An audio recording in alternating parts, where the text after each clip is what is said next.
안녕하세요. 저는 우리나라에서 내노라 하는 유명 백화점 상품 기획부에서 일하는 30대 여성입니다. 저는 2년 전 같은 부서였던 남자와 사내 연애 후에 결혼했었어요.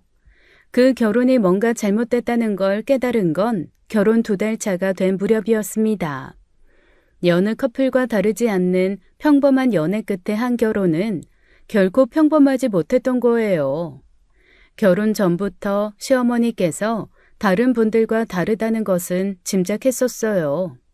자기 주장도 강하시고 목소리도 커서 주변 사람들이 본인과 다른 의견을 내는 것을 두고 보지 못하는 분이셨거든요. 결혼 준비를 할 때 한복 색깔 문제로 처음 갈등이 있었을 때부터 알아봤었습니다. 보통은 신부 측 혼주는 분홍색 계열, 신랑 측 혼주는 푸른색 계열의 한복을 입잖아요. 그런데 시어머니께서는 곧 죽어도 붉은색이 가장 잘 받는다면서 붉은색 치마와 저고리를 고집하신 겁니다. 어차피 결혼식도 전통 다 무시하고 입맛에 따라 바꿔 하는 건데 한복 색깔이 뭐가 그렇게 중요해요? 물론 한복 색깔이 그렇게 중요하지 않을 수는 있지만 괜히 애들 결혼식에 혼주가 튀는 건 그다지 좋아 보이진 않을 것 같아서 그래요. 정 그러시면 저고리만 붉은 걸로 하시고 아래는 쥐색 계열로 하시는 게 어때요? 어차피 돈 주고 빌리는 건데 내가 입기 싫은 색깔 입을 필요 없잖아요. 사돈도 입고 싶은 거 입으세요. 그래. 사돈은 이렇게 쨍한 푸른색 계열이 더 잘 어울리는데 저 빨간색 입고 사돈 파란색 입으면 태극기 갖고 보기 좋겠네요. 사실 저도 굳이 한복 색깔에 의미를 둘 필요 없이 두 분 원하시는 대로 하셨으면 했어요. 하지만 시어머니께서 고르신 한복은 대여 업체 측에서도 좀 난처해야 할 만큼 혼주 한복은 아니었거든요. 어머님께서 위아래로 새빨간 한복을 고집하시는데 무슨 영의 정도 아니고 저게 뭔가 싶었습니다. 다른 것도 아니고 한복 문제로 실랑이를 벌이는 게 싫어 그냥 어머님 입고 싶은 대로 하시라고 했었어요. 저희 엄마는 혼자서 아이보리색 저고리에 연분홍색 치마를 입으셨고 어머님께서는 새빨간 한복을 입으셨죠. 그야말로 압도적인 등장이었습니다. 나중에 친구들에게 들으니 양측 어머님들 등장하자마자 다들 여기저기서 헉소리가 나더래요. 아마 이 이야기를 듣고 계신 분들 중에 혹시나 그날 저희 결혼식에 오셨던 분들이면 아실 겁니다. 영의정 같은 옷을 입고 개선장군 마냥 행진하던 시어머니의 위풍당당한 걸음걸이를요. 그래서 그 성격이야 어느 정도 짐작은 하고 있었지만 결혼하고 나니 더 심각하더라고요.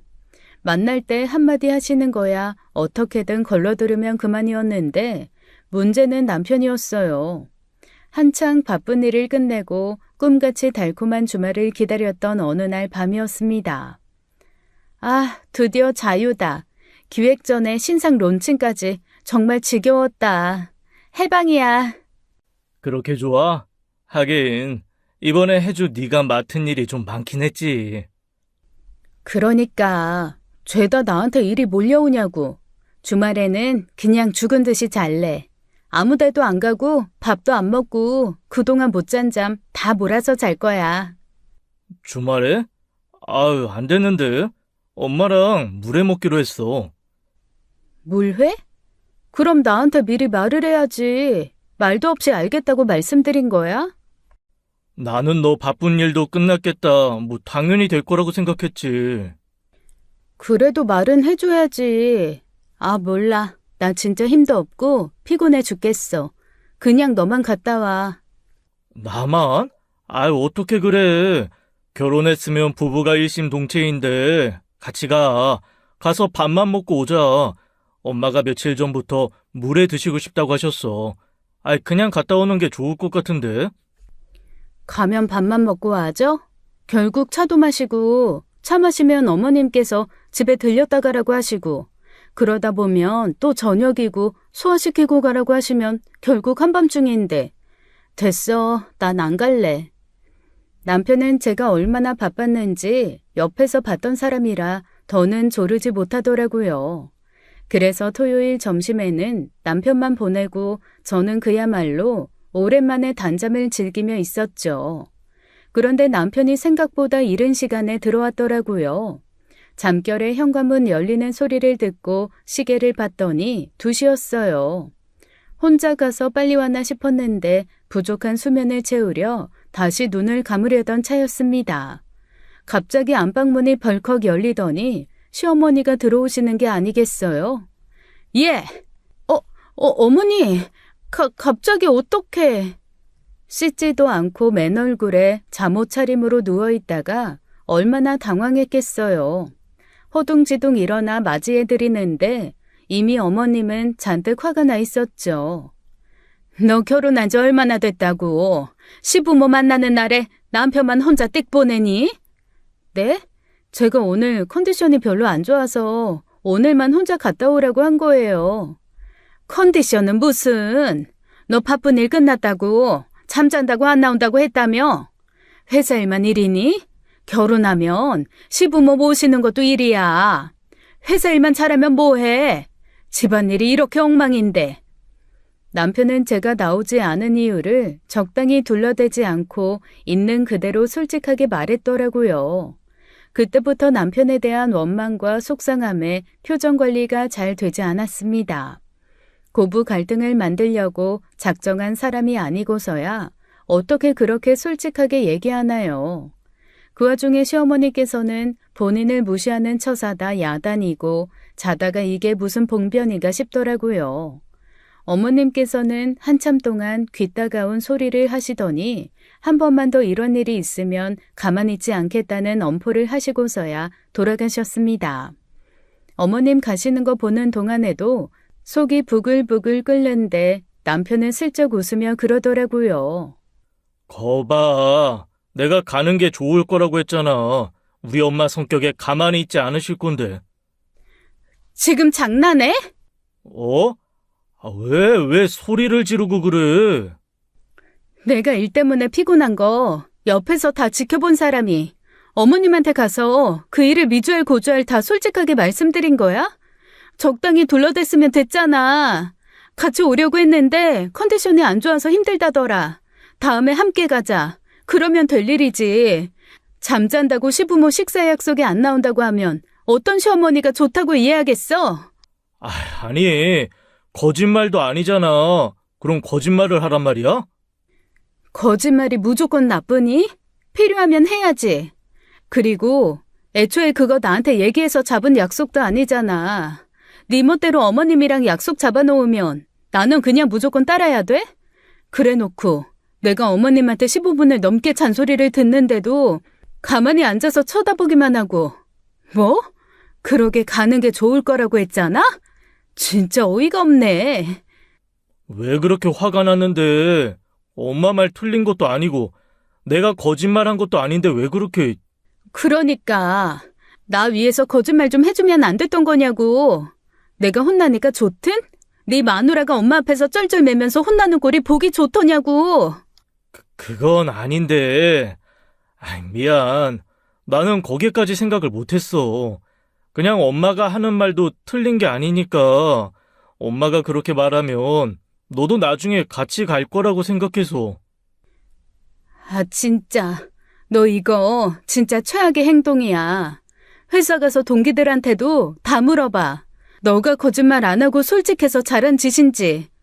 나는 이걸 가르쳐줘야 한다는 것 자체가 이해가 안 된다. 연애 때도 그렇게 싸운 적이 없었습니다. 연애 때는 그런 눈치가 없는 사람인지도 몰랐어요. 생각해보니 그럴 만한 일이 없었고 연애 때는 집안일을 일체 꺼내지 않았거든요. 어쩌다 한번 무슨 일 때문에 집에 갔다 왔다 그 정도였어요. 그런데 그렇게 눈치 없이 중간 역할을 못할 줄은 몰랐죠. 문제는 그뿐만이 아니었습니다. 남편은 생각보다 자주 어머님께 많은 문제를 의지하고 있었더라고요. 다른 지점으로 가자. 저기 가봤는데 별로였어. 거기에서 냄새도 나고. 아, 진짜? 엄마가 여기 지점이 더 맛있다고 하던데? 어머님은 입맛에 맞으셨나 보지. 내 입맛은 별로였어. 10분만 더 가면 되니까 거기로 가자. 굳이? 엄마가 여기 괜찮다고 했다니까. 내 말 못 들었어? 나는 가봤는데 별로였다고 했잖아. 그래서 가기 싫다고. 너 여기 가봤어? 가보고 하는 말이야? 아니, 나는 엄마가 여기 맛있다고 하니까. 그럼 너 혼자 먹고 와라. 더는 말을 섞을 가치를 못 느껴서 차에서 내려버렸습니다. 그러자 뒤늦게 따라와 저를 붙잡으면서 별것도 아닌 일로 왜 이렇게 예민하게 구냐고 하더라고요. 그 말에 더 열받아서 손을 뿌리치고 집으로 먼저 와버렸죠. 그런 일들이 그 뒤로 종종 있었던 거예요. 알고 보니 남편은 살아오면서 선택이 필요한 순간 늘 어머님 의견을 따랐던 겁니다. 대학도 어머님이 가라고 하는 곳으로, 회사도 많은 선택지 중 어머님이 원하신 곳으로 지원했던 거예요. 결혼은 어떻게 했나 했더니 제 스펙을 듣고는 허락해 주셔서 한 거였다고 하더라고요. 여러분 같으면 그 말 듣고 기분이 좋겠나요? 남편이 나를 사랑해서 나와 평생을 함께하고 싶어서 결혼한 게 아니라 엄마가 허락해서 했다는데 어떤 여자가 좋아하겠어요. 듣다 너무 기가 막히고 황당해서 제가 그랬습니다. 너 마마보이야? 어머님이 하라고 하시면 다 하고 좋다고 하면 다 좋은 거야? 뭐? 마마보이?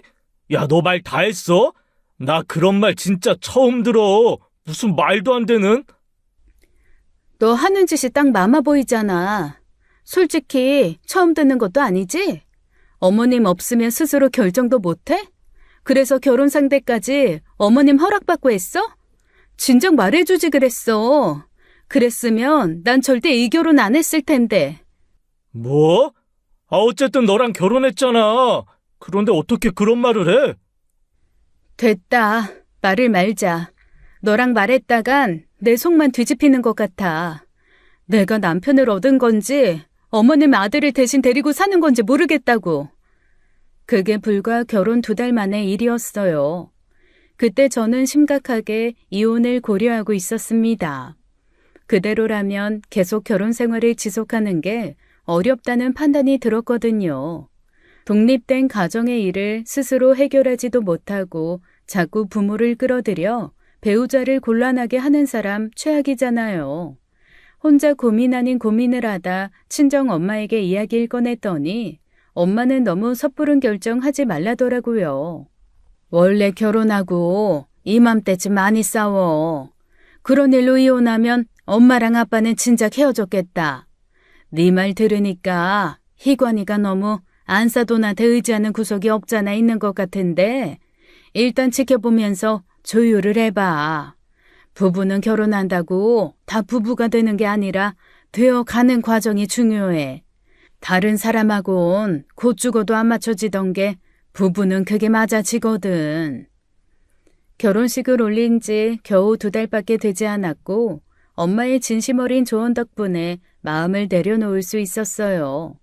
그런데 지내다 보니 시집의 문제는 그것뿐만이 아니었습니다. 바로 시아버지의 문제였죠.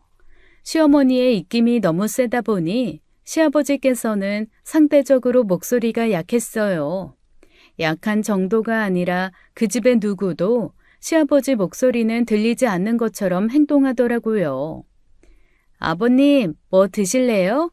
육회 드실래요? 육회 좋지.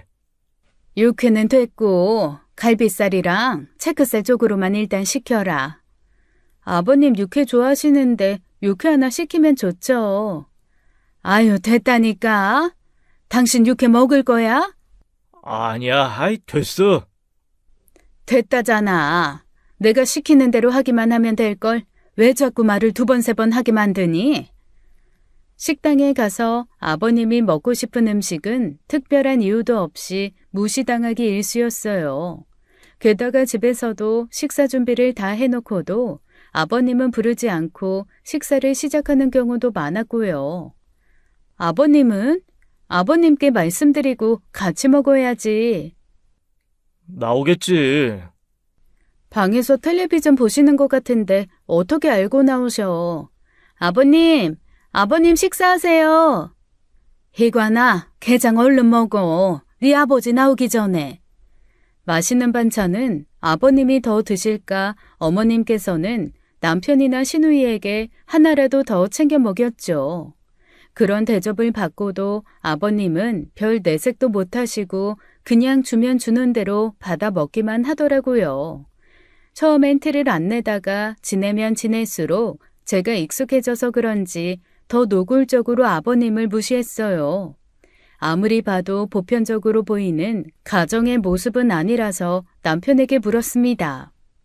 근데 말이야, 다들 왜 그렇게 아버님만 찬밥 취급해? 찬밥 취급? 우리가? 그렇잖아. 뭐 먹을 때도 아버님은 쏙 빼놓고 먹고, 외식할 때도 아버님 좋아하시는 건 다 빼놓고 주문하고, 아버님이 한마디 하면 대답도 잘 안 하면서 자연스럽게 무시하고. 그런가? 원래 그래. 원래 그런 게 어딨어? 무시받아 기분 좋은 사람 어딨다고. 나도 처음엔 아버님이 소극적이셔서 그런가 했는데 요즘 부쩍 느껴. 다들 일부러 아버님 무시하는 거. 가정 내 왕따도 아니고 그게 뭐야? 어렸을 때는 안 그랬는데 할머니 돌아가시고 나서부터 좀 바뀐 거야. 엄마가 할머니한테 시집살이를 심하게 당하셨거든. 그때 아버지가 제대로 커버해 주시지도 않고 오히려 할머니 집에 돈을 너무 많이 써서 우리 집 망할 뻔했었어. 그럼 어머님께서는 그때 그 일로 복수심 때문에 그러신다는 거야? 뭐 그럴 수도. 그때 우리 엄마 아니었으면 우리 집 진짜 풍비박산 날 뻔했어. 아빠가 엄마 몰래 할머니한테 드린 돈이 많았는데 그거 다 받아오지도 못했거든. 그나마 있던 집 담보 대출까지 받으려고 했던 거 뭐 엄마한테 걸려서 난리가 났었지. 그렇다고 사람을 그렇게 무시하면서 살아? 아버지는 엄마가 이혼 안 하고 같이 살아주는 것만으로도 감지덕지 해야지. 엄마가 그나마 많이 봐주고 있는 거지. 이혼 당하면 아빠 혼자서 뭐 어떻게 해먹고 살겠어? 돈은 왜 가져다 쓰신 건데? 사정이 있었던 거 아니야? 사정이 있건 없건 결혼했으면 가정을 꾸린 건데 본가에 그렇게 쓰면 누가 좋아하겠어? 난 엄마 마음도 이해가 돼. 저는 그때 남편이 하는 말에 좀 어폐가 있다고 느꼈어요.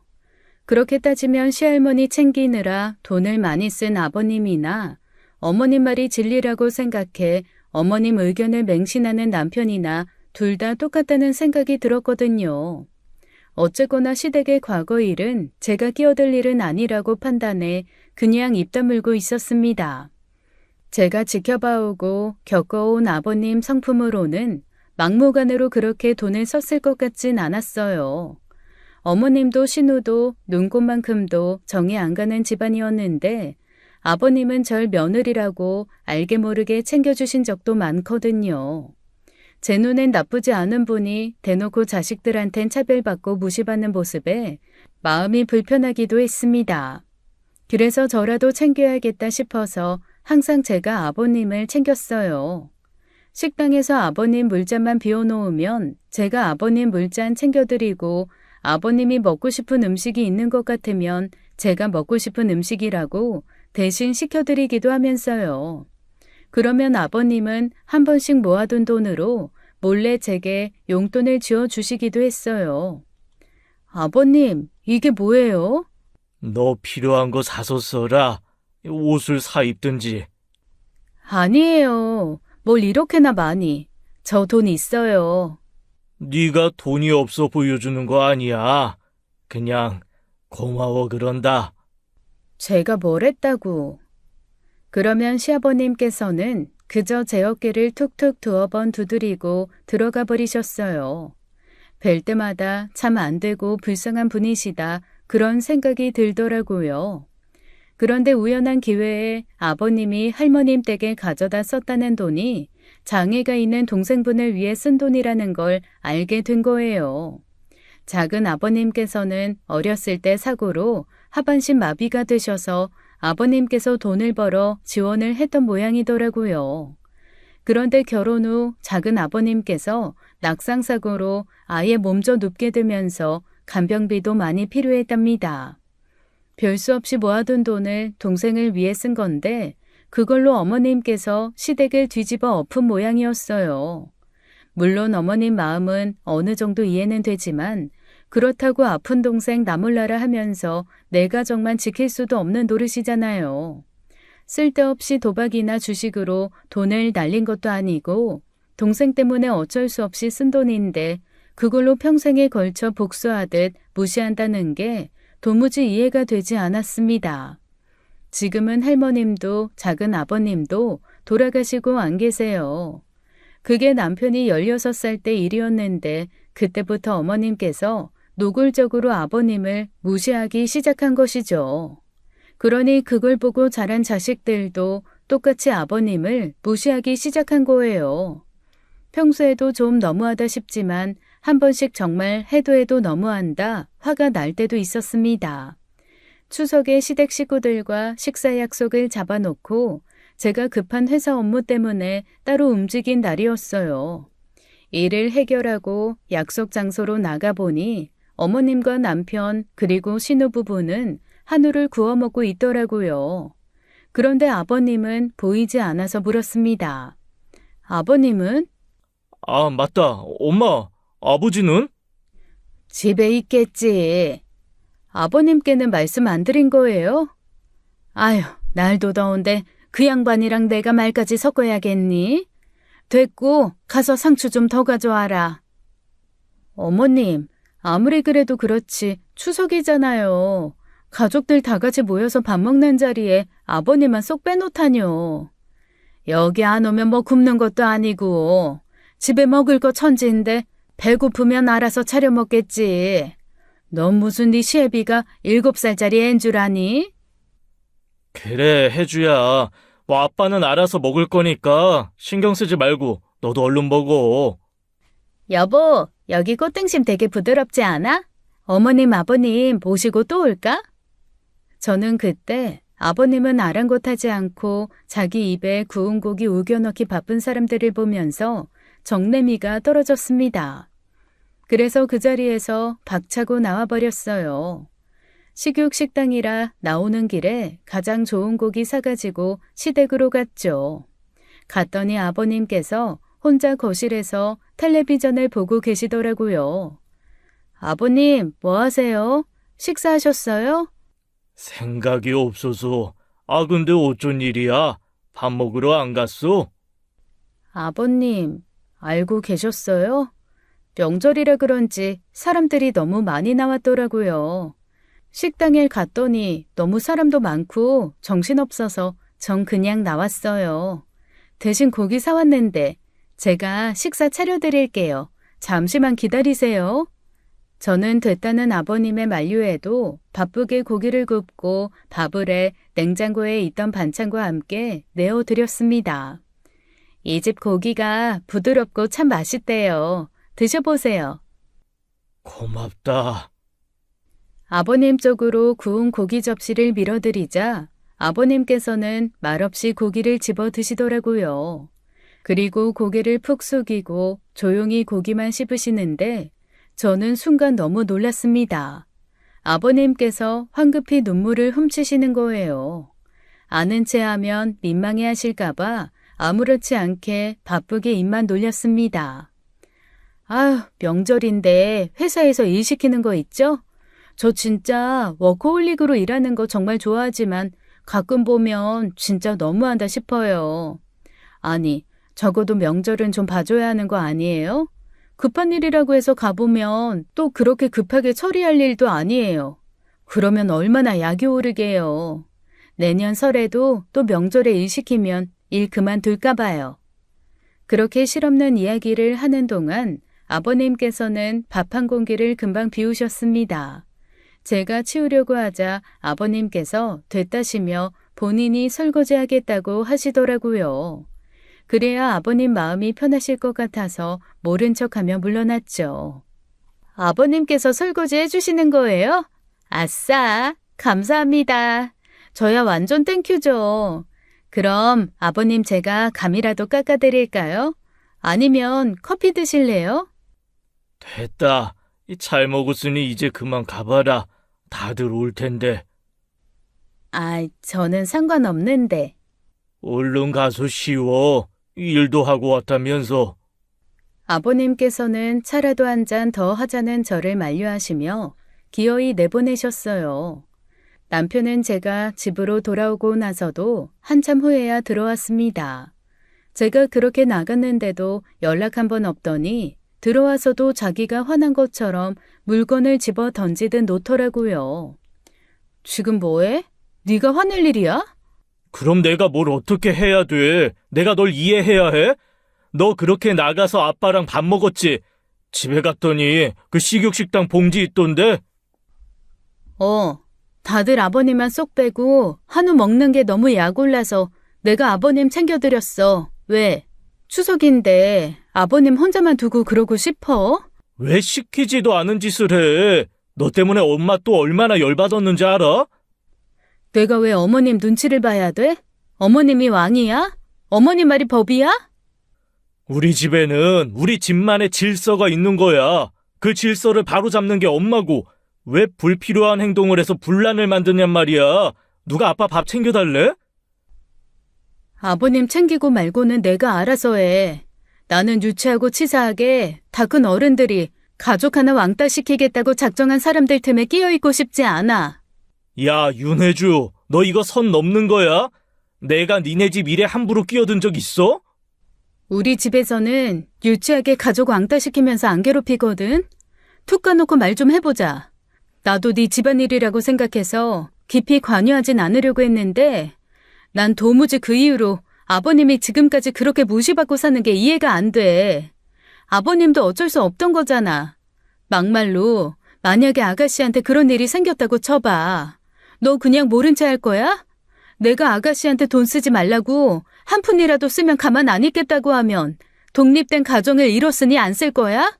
어차피 나는 안 써도 엄마한테 돈 있어서 괜찮아. 만약을 이야기하는 거잖아, 만약을. 왜 있지도 않은 일을 가정에서 사람 머리 아프게 해? 희정이는 절대 그런 일이 없겠지만 아버지는 이미 벌어진 일로 진짜 우리 가족을 힘들게 했다니까. 말을 말아. 내가 너랑 무슨 말을 하겠니? 너 그런 식으로 말하지 마. 너가 먼저 말도 안 되는 가정을 해놓고 왜 내가 말이 안 통한다는 식으로 대꾸해? 희관아, 그래도 너한테는 똑같은 부모님이잖아. 어머님 고생하신 것도 알겠어. 하지만 아버님도 고생 많이 하셨잖아. 너도 결혼했는데 아버님 상황도 좀 이해해 줄 수 있지 않아? 내가 보기엔 아버님이나 너나 크게 다를 것도 없어. 너도 결국 독립된 가정 이뤄놓고 어머님이 먼저잖아. 안 그래? 누가 먼저래? 너 지난번에도 내가 매장 한번 둘러본다고 백화점 가자고 했던 날 어머님이 드라이브 가고 싶다고 하시니까 어머님한테 갔잖아. 그건 인생에 있어 대단한 선택이 필요한 문제가 아니잖아. 백화점이야 너 혼자 가도 되지만 엄마는 운전 못 하시니까 드라이브 내가 시켜드린 거고. 그래, 앞으로도 그렇게 결혼한 와이프 나 몰라라 하고 어머님이 부르면 오래 키우던 바둑이처럼 쫄래쫄래 나가라. 뭐? 바둑이처럼 쫄래쫄래? 너 진짜 말 다 했어? 야 어디가? 야 윤혜주 문 안 열어? 어느 순간부터 남편과 이야기하다 보면 가슴팍이 콱 막힌 듯 답답해지더라고요. 도무지 제가 원하는 방향으로는 대화가 통하지 않았어요. 일부러 저러나 싶기도 하고 가끔은 지능에 문제가 있나 싶기도 했죠. 저는 그때 우리 부부 사이의 끝이 보이기 시작했던 것 같아요. 우리도 머지 않았구나 그렇게 마음을 비우고 대하기 시작하니 분노보다는 체념이 더 앞서더라고요. 어차피 말해봤자 변하는 게 없을 텐데 무슨 대화를 하겠어요. 그러다 조용히 협의 이혼이나 하겠거니 했었습니다. 그때까지만 해도 상상도 못할 일로 소송까지 하게 될 줄은 몰랐죠. 남편과의 부부 갈등이 더 심해지는 건 온전히 남편의 문제였습니다. 부부 갈등이 생길 때마다 미주알 고주알 시어머니를 찾아 전부 일러 바쳤거든요. 몇 번 전화로 아무리 신혼이라지만 적당히 싸우라고 하시더니 심하게 싸운 날에는 찾아오시기까지 했죠. 너 듣자 하니 희관이한테 너무한 거 아니니? 제가요? 너무한 건 희관이죠. 저희 부부예요. 부부끼리 의논해야 할 문제를 자꾸 어머님과 먼저 의논하고 결정해 오는데 제가 화가 안 나게 생겼어요? 너 아무리 시대가 달라졌어도 그렇지. 남편한테 하고 싶은 말 다 하고 사는 거 아니다. 결혼했으면 그래도 남편인데 존중하고 배려를 해야지. 마음에 안 드는 행동 좀 했다고 할 말 못할 말 구분도 못하고 애 면박을 줘? 어머님이 그렇게 말씀하시니 좀 우습네요. 우스워? 너 지금 말 다 했니? 그렇잖아요. 어머님께서도 아버님께 할 말 다 하고 하시면서 존중도 안 해주시면서 왜 저보고는 희관이 존중하라고 하세요? 그거야. 이 문제랑은 애초에 문제가 다르잖아. 그 양반은 제가 보기엔 똑같아요. 제가 희관이랑 존중하며 살길 바라시면 어머님께서 본보기가 좀 되어주세요. 오랫동안 하고 싶었던 말을 하자 속이 다 후련하더라고요. 어머님은 생각지도 못하게 허를 찔렸다는 듯 시뻘개진 얼굴로 씩씩댔죠. 그때부터 사실상 전쟁이 시작된 거예요. 저는 이미 이혼 마음을 먹었기에 무서울 것도 없었고 이판사판 공사판이었으니까요. 앞으로 저희 부부가 해결할 수 있는 일은 저희가 알아서 할 테니까 내버려 두세요. 지금처럼 자꾸 저희 문제에 어머님이 개입하시면 저 더는 희관이랑 못 살아요. 너 지금 나 협박하니? 이혼한다고 하면 내가 못 시킬 줄 알고? 마음대로 하세요. 이 결혼 생활에 미련도 없으니까. 너 진짜 아주 막 나가는구나. 시어머니께서는 정말 이혼이라도 시킬 것처럼 으름장을 놓았지만 저는 눈 하나 깜짝하지 않았어요. 그런데 예기치 못하게 남편이 못하겠다고 한 겁니다. 솔직히 저는 시어머니가 하라고 하면 남편도 한다고 할 줄 알았거든요. 그동안 자기 주관이라곤 1%도 없는 사람처럼 굴더니 그 문제만큼은 자기 주관을 내비치는 거예요. 그런 일로 이혼까지 해야 한다니 나는 받아들일 수 없어. 받아들이고 말고의 문제가 아니라 난 네가 이 가정의 가장 같지가 않아. 널 뭘 믿고 내가 애를 낳고 의지해서 살겠어? 매번 어머니만 찾으러 다닐 텐데. 그건 내가 조금씩 고쳐볼게. 나도 어쩔 수가 없어서 그래. 지금까지 살면서 내 문제는 항상 엄마가 해결해줬고 그때마다 좋은 결과가 나와서 엄마 결정에 따를 수밖에 없게 된 거란 말이야. 그게 문제라는 거야. 성인이면 자기가 스스로 한 선택을 두려워하지 않고 책임질 줄 알아야지. 그래서 후회하지 않으려고 이번에 엄마 말 안 듣는 거잖아. 내가 더 노력할게. 부족한 거 알아. 마음에 안 드는 거 투성인 것도 알고. 근데 아무 노력도 없이 이혼하는 건 싫어. 남편답지 않은 확고한 태도에 결국 이혼 이야기는 잠시 접어두었습니다. 하지만 그때도 전 그게 시간 문제일 뿐 결국 우리의 끝은 정해져 있다고 생각했어요. 이미 남편에 대한 신뢰가 다 사라진 것이죠. 사실 그때 일도 바빠서 이혼은 잠시 접어둘 수밖에 없었어요. 그 일이 있고 얼마 뒤 제가 팀장으로 먼저 승진하게 됐거든요. 다른 동기들에 비하면 일은 승진이었고 저는 그간의 노력과 능력을 인정받은 것 같아 기뻤습니다. 남편도 제가 얼마나 고생해 이룬 결과인지 알기에 축하해 주었어요. 그런데 승진한 후 일주일쯤 지났을 때 어머님께서 찾아와 또 그러시는 거예요. 너 회사 언제까지 다닐 거니? 언제까지라뇨? 그만둘 생각 없는데요? 애는 어떻게 하려고? 애를 가지더라도 출산휴가 쓴 뒤에 다시 복직할 거예요. 여자가 사회생활 오래 해봤자 가정에 도움될 거 하나도 없다. 애를 낳게 되면 엄마인 네가 키워야지. 남의 손에 맡길 생각이야? 엄마한테 부탁드릴 거예요. 여의치 않으면 희관 씨가 육아휴직 쓰면 되고요. 뭐?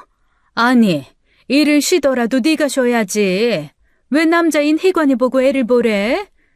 제가 월급이 더 많아서 어쩔 수 없어요. 희관 씨도 그렇게 하겠다고 했고요. 똑같은 직장인, 네가 벌면 또 얼마나 번다고 희관이를 집에 앉히려고 하니? 잔말 말고 회사 그만두고 애부터 가져라. 어머니, 제가 분명히 말씀드렸죠. 저희 문제는 저희가 알아서 한다고요. 아이 갖는 문제도, 일 그만두고 아이 키우는 문제도 전부 저희가 상황 고려해서 결정해요. 어머님이 그만둬라 키워라 할 문제 아니라고요. 어른이 그렇게 하라면 할 것이지 무슨 말이 그렇게 많아? 논리적으로 안 되실 때마다 나이 앞세워서 그러시는데 솔직히 매번 실망스럽네요. 여자가 사회생활 오래 해봤자 도움 안 된다고요? 그러는 어머님께서는 왜 그렇게 오랫동안 바깥일 하시는데요? 아버님이 돈 안 벌어오시는 것도 아닌데 어머님도 돈 벌고 계신 거잖아요. 어머님은 되고 저는 안 된다는 거예요? 나야 자식 낳아 다 키워놓고 시작한 일이니 상관없지. 너는 애도 안 낳고 일이나 하겠다는 거잖아. 애가 뭐 식물처럼 빗물 햇빛 받아먹고 자라나요? 요즘 애 키우는데 돈이 얼마나 드는데요. 사실 저희 형편에 육아휴직도 꿈 같은 얘기예요. 당장 한 푼이라도 더 벌어야 할 때 왜 갑자기 휴직을 하라는 거예요? 그럼 지금 희관이가 널 상사로 모셔야 하는데 계속 상전 노릇 하겠다는 거냐? 생각을 좀 해봐라.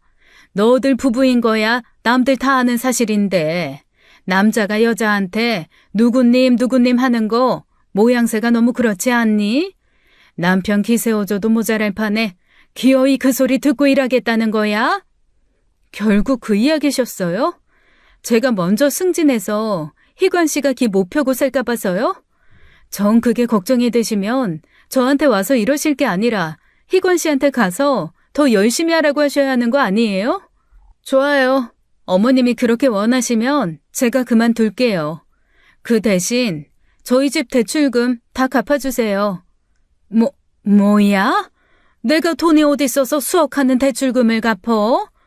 끝이 아니에요. 제가 애 낳고 살림하면 제가 지금 회사에서 버는 만큼 주세요. 그래야 제가 회사를 그만둘 수 있어요. 그러실 수 있으세요? 없으시잖아요. 어머님은 왜 맨날 대책도 없이 그렇게 우기기만 하세요? 도움이 되는 말씀을 해주셔야 제가 어머님 말씀을 듣죠. 어머님께는 그럴 능력이 없었어요. 그러니 제가 그렇게 이야기했을 때 그렇게 계산적으로 굴어 정 떨어진다는 소리나 하고 가셨겠죠. 남편에게도 똑같이 물었습니다. 어머님 말대로 저 상사로 모시기 싫어서 일 그만두길 바라냐고요. 그랬더니 남편이 우물쭈물하며 제대로 대답을 못하더라고요. 하지만 남편도 누구보다도 잘 알고 있었습니다. 아이 문제가 생기면 결국 맞벌이가 더 필요하다는 사실을요. 자기 벌이로는 감당하기 힘들고 저처럼 앞으로 승진할 거란 보장도 없었거든요. 결국 자기가 어머님께 잘 말씀드린다고 대신 사과하더라고요. 남편은 사과할 일이라고 생각했겠지만 저는 사과 받을 생각도 없었습니다. 남편과 이혼을 염두하고 있는 마당에 애를 갖는 건 애초에 상상도 안 했으니까요. 그러니 승진 문제는 제쳐놓고 아이를 위해서라도 일을 그만두라는 어머님 말씀은 절대 받아들일 수가 없었죠. 그러던 어느 날이었습니다. 남편보다 일찍 이부자리에 들어 잠이 들려고 하는데 남편이 다가와 몸에 손을 대더라고요. 하지마, 피곤해. 우리 요즘 좀 뜸했잖아. 싫다는데도 남편은 은근슬쩍 제 옷 속으로 손을 넣었죠. 그런데 남편이 갑자기 그러는 거예요. 근데 혹시 애를 갖는 게 좋을 것 같아. 아이 문제는 일단 내년에 다시 생각해보기로 했잖아. 아이, 그게 아니라 가슴 말이야. 애 가지면 가슴이 더 커진다잖아. 지금보다 이만큼 더 커지려나? 뭐? 지금 내 가슴 작다고 애 같자는 거야? 그게 아니라, 그냥 뭐 겸사겸사. 우리 엄마도 그랬거든. 지금 엄마 가슴이 딱 이만한데, 원래는 더 작았대. 우리 가지고 나서 젖 먹이고 그러니까 커지더니, 나이 드니까 더 커진 것 같기도 하고, 우리 엄마가 이상한 건가? 너 지금 무슨 말을 하는 거야? 미쳤어? 지금 내 가슴이랑 어머님 가슴 비교하고 있는 거야? 그게 아니라, 화내라고 한 말은 아닌데. 남편이 너무 경멸스럽더라고요. 전 여자친구처럼 다른 여자와 비교를 해도 열받을 판에 시어머니와 가슴 크기를 비교하는 남편이 어딨나요? 남편 손을 세차게 뿌리치고 기분이 나빠 안방에서 나와버렸습니다. 그때는 단순히 겉모습만 보고 그렇게 얘기하는 줄 알았어요. 어머님은 살집이 좀 있으신 편으로 가슴도 큰 편이시긴 했습니다. 그에 비해 저는 전체적으로 마르기도 하고 원래 가슴도 없었거든요. 그거야 연애 전부터 남편도 알고 있던 사실인데 느닷없이 가슴 얘기라니 얼마나 황당했겠어요. 그런데 며칠 후 남편이 시어머니와 저를 두고 가슴을 비교한 게 그냥 하는 소리가 아니라는 걸 알게 된 거예요. 시어머니께서 다 같이 저녁 식사를 하자고 하신 날인데 제가 야근 때문에 늦어진 날이었습니다. 늦게라도 들르겠다고 해서 시댁에 들렀더니 거실에 남편과 어머님이 텔레비전을 보고 있더라고요. 그런데 그 모양새를 보고 제가 얼마나 놀랐는지 몰라요. 남편이 어머님께 기대고 앉아 어머님 상의에 손을 넣고 있었거든요. 딱 봐도 손은 쉬지 않고 움직이고 있었고요. 너무 기가 막히고 놀라서 입을 떡 벌리고 있다가 겨우 물었죠. 너 지금 뭐해? 왔어? 남편도 민망한지 순간 어머님 옷 속에서 손을 빼더군요. 그러면서 한다는 말이 더 가관이었어요. 가끔 이렇게 있다 보면 어렸을 때 버릇이 나오네. 어렸을 때 버릇이라니? 그런 버릇도 있어? 아들이 지 엄마 가슴 좀 주무른다는데 그게 뭔 대수라고 또 큰 소리야? 늦게 왔으면 조용히 들어와서 미안한 신용이라도 할 것이지. 대수죠. 아니, 대여섯 살 먹은 애도 안 하는 짓을 40이 다 돼가는 사람이 하는데 그럼 그게 안 이상해요? 이상할 게 뭐가 있는데? 길 가는 여자 가슴 주무른 것도 아니고 지 엄마 가슴 좀 주무른 게. 하기사, 지 마누라 뭐 만질 게 있었으면 지 엄마 가슴 찾았겠냐마는. 뭐라고요? 어머니! 저는 그 순간 너무 수치심이 들었습니다. 제 가슴을 훑어보는 그 시선도 너무 싫었고요. 남편은 민망한지 어색하게 웃기만 하고 시어머니는 죽일 듯이 절 노려보는데 제 머리가 다 이상해지는 것 같더라고요. 세상에 다 큰 성인인 아들이 그렇게 아무렇지 않게 자기 엄마 가슴을 만지고 있기도 하나요? 분명 남편과 시어머니의 모습이 보편적이지 않은데 저를 이상하게 쳐다보니 너무 혼란스러웠습니다. 그런데 그때 마침 화장실에서 나오던 신우가 저희 대화를 듣더니 두 사람을 거드는 거예요. 언니, 별것도 아닌 거 가지고 오바 좀 하지 말아요. 저 두 사람 원래 그랬는데 몰랐어요? 부모 자식 간인데 뭐 어때요? 애기 때 다 만지고 엄마 젖 먹고 자랐는데. 아가씨, 그래도 그건 아니죠. 그거야 어릴 때잖아요. 지금은 엄연히 성인이 됐는데 원래 그래왔으니 괜찮다 이건가요? 가족이잖아요. 가족끼리 그게 뭐가 이상하다고 벌레 보듯 봐요? 가족이면 그래도 돼요? 아버님도 아가씨 가슴 막 만지고 그래요? 무슨 말을 하는 거예요? 거봐요, 이상하잖아요. 그 경우랑 이 경우가 다른 게 뭔데요? 제가 그렇게 따져 묻자 신우는 꿀먹은 벙어리처럼 아무 말도 못하더라고요. 그때 저는 더는 이혼 문제를 미뤄선 안 되겠다는 생각이 들었습니다. 있는 정 없는 정 다 털릴 때까지 기다려봤자 결국 이렇게 못 볼 꼴만 보는 거였어요. 진짜 도무지 이해가 안 된다. 어머님도 너도 정말 눈곱만큼도 이해가 안 돼. 여기까지 하자. 난 그 두 사람 이해 안 되는 사이에 끼어 있을 자신이 없으니까 여기까지 하자고. 더는 참지 못하고 그렇게 쏟아붓고 집으로 돌아와 버렸어요. 집으로 돌아와서도 그 모습이 눈앞에 잔상으로 남아 저를 괴롭혔죠. 뒤늦게 들어온 남편은 시댁에서의 모습과 다르게 화가 난 듯 보이더라고요. 인상을 팍 쓰고 들어와서는 입던 옷을 갈아입다가 옷을 신경질적으로 내던졌죠. 나 이상한 사람 만들지 마. 집집마다 부모 자식 간에 애정 표현이 다를 수도 있는 거지. 엄마 가슴 좀 만지고 있었던 거 가지고 사람을 무슨 벌레 보듯 쳐다봐. 그렇게 떳떳한 일이면 주변 사람들한테 물어봐도 되겠네. 뭐?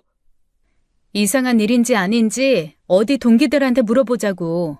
그래도 괜찮다고? 제 말에 남편은 오기가 생겼는지 저를 노려보다가 그러든지 말든지라며 나가버리더군요. 저는 뭐 오기가 없답니까? 그래서 진짜 동기들에게 물어봤어요.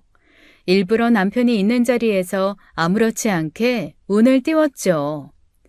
아, 맞다. 승현 씨도 엄마 가슴 만지고 그래? 예? 팀장님, 갑자기 그게 무슨 말도 안 되는 말씀이세요? 팀장님, 저 방금 너무 놀라서 소름 돋을 뻔했어요. 그래? 그게 그렇게 이상한 일이야? 희관 씨는 그게 보통 모자 간의 애정 표현이라던데. 그렇게 말하며 남편을 바라보자 남편은 금세 얼굴을 붉히며 저를 노려보더군요. 순간 남편을 바라보는 동기들의 표정이 무척 어색해졌어요. 그 후 회사에서는 남편에 대한 이상한 소문이 퍼졌습니다. 저는 때맞춰 이혼을 생각 중이라는 말도 흘렸고요. 삽시간에 소문은 와전되어 걷잡을 수 없이 번졌죠. 은근슬쩍 제게 다가와 소문의 진위를 묻는 직원들에게는 특별히 더 얹은 말도 없어요. 그저 의문스럽게 몇 번 쓴웃음을 지었을 뿐이었거든요. 그러자 남편이 제게 와서 그러는 거예요. 기어이 날 이겨 먹어야겠어? 이게 그렇게까지 문제 키울 일이야? 그냥 좀 넘어가 주지. 내 자존심 이렇게까지 건드려야겠어? 그만해. 나도 지쳤어. 이혼하면 더는 너 자존심 건드릴 일도 없겠지. 너도 알잖아. 우리가 왜 그동안 평범한 부부처럼 살 수 없었는지. 그건 내가 노력하겠다고 했잖아. 이미 다 끝난 이야기 아니었어? 그 꼴을 보고도 내가 너를 믿으라고? 하, 지나가던 개를 믿지. 설사 네가 어렸을 때부터 친근감 있게 해오던 행동이라고 할지라도 내가 이상하게 생각한다는 걸 알았을 때 바로 고치겠다고 했었어야 해. 근데 오히려 날 이상하게 만든 건 너라고. 그렇게 문제가 생길 때마다 어머님과 한편이 돼서 날 몰아세우는데 노력? 대체 네가 한 노력이 뭔데? 난 할 수 있을 만큼 했어. 이혼? 절대 못해. 지금 이혼하면 나만 이상해지는 거야. 그 소문이 사실이라고 생각할 거라고. 뭐, 어머님과 이상한 관계 때문에 이혼한다는 거? 당장 정정해. 사실이 아니라고 정정하라고. 내가 잘못된 소문을 흘린 것도 아닌데 뭘 정정해? 네가 어머님 가슴 만지고 산다. 이혼 고민 중이다. 내 입에서 나온 건 뭐 하나 정정할 게 없는 사실인데 나보고 뭘 어쩌라고. 이혼 못 해주겠으면 어쩔 수 없지. 소송할 거야. 너희 진짜? 저도 이런 문제로 소송까지 끌어 이혼하게 될 줄 누가 알았겠나요. 이런저런 이유로 미루지 말고 진작 해결했었어야 하는 문제인데 어떻게 보면 저도 자업자득인 것입니다. 그렇게 자책하며 변호사 상담하던 어느 날이었어요. 회사로 시아버님께서 찾아온 것입니다. 다른 사람은 몰라도 아버님께는 이런 모습 보이는 게 너무 죄송했어요. 근처 카페로 가서 마주보고 앉아 아무 말도 못하고 있는데 아버님께서 늘 메고 다니던 낡은 가방에서 봉투 하나를 주시더군요. 이게 뭐예요? 가져가라. 내가 줄 수 있는 게 이거밖에 없다. 위자료라고 생각하고 가져가. 뭔가 싶어 두툼한 봉투를 열었다가 저는 화들짝 놀라고 말았습니다. 봉투 안에는 5만 원권으로 총 1,000만 원이나 되는 거금이 들어있었거든요. 아버님, 너가 그동안 희간이랑 사느라 고생이 많았지. 희간이 그건 몸만 컸지. 정신머리는 어렸을 때랑 다르지 않아. 제 엄마가 그렇게 휘둘러 키워 그런지 다 큰 놈이 세상이 지 엄마 위주로 돌아간다고 믿고 있지. 2번 다시 기회 주지 말고 이참에 헤어져라. 헤어져서 더 좋은 사람 만나. 아버님, 언제까지 그렇게 사실 거예요? 아버님께서도 달라지셔야 돼요. 어쩔 수 없는 가족 일 때문에 언제까지 그 사람들한테 죄인처럼 그러고 살 거예요. 차라리 혼자 살면 혼자 살았지. 그런 수모 당하면서 살지 마세요. 실은 나도 고민 중이야. 근데 내가 그래도 될지. 왜 안 돼요? 아버님 하실 만큼 했어요. 누구도 비난할 수 없다고요. 그때 아버님은 제게 쓴웃음을 지어 보이셨습니다. 솔직히 아버님이 이제와 이혼하실 거란 생각은 못했어요. 그러기엔 너무 많은 시간이 흘러버렸잖아요. 용기도 때가 있다고 생각했었는데 아버님께서 큰 용기를 내신 모양이더라고요. 며칠 후 난리가 났다는 동료의 말에 무슨 일인가 싶어 나가보니 회사 로비에 어머님께서 찾아와 난동을 부리고 있더라고요. 윤혜주, 당장 나오라고 해. 야, 윤혜주! 아들 이혼당하고 평생을 죄인처럼 당해주던 남편한테 본인도 이혼당하게 됐으니 제정신이 아닐 만도 했어요. 저를 찾아와 저를 개망신 주려고 작심했겠지만 실상 망신당하는 쪽은 제가 아니라 남편이었죠. 저는 그 상황이 기가 막히고 우습기만 하더라고요. 그래. 너 잘 왔다. 너 미쳤니? 미치지 않고서야 감히 내 아들한테 이혼 소송을 해? 그리고 그 양반한테 헛소리 짓거린 것도 너지? 그러지 않고서야 쥐 죽은 듯 살던 그 양반이 대뜸 이혼하자고 할 리가 없지. 너 어떻게 책임질 거야? 우리 집안 풍비박산 만든 책임 어떻게 질 거냐고? 제가 하고 싶은 말을 왜 어머님께서 하세요? 제 인생을 어머님께서 책임지신다고 해도 모자랄 판에 제가 왜 어머님 집안을 책임져요? 당연하지. 이게 누구 탓인데. 이게 다 네 탓 아니야. 그러니까 이게 어떻게 제 탓이냐고요. 어머님이 아드님을 품 안에서 내보내지 못해서 시작된 일 아니에요? 아버님 일도 두 분이서 알아서 하셔야지. 제가 무슨 상관이 있다고 저한테 그러세요? 니년이 시작했으니까 그렇잖아.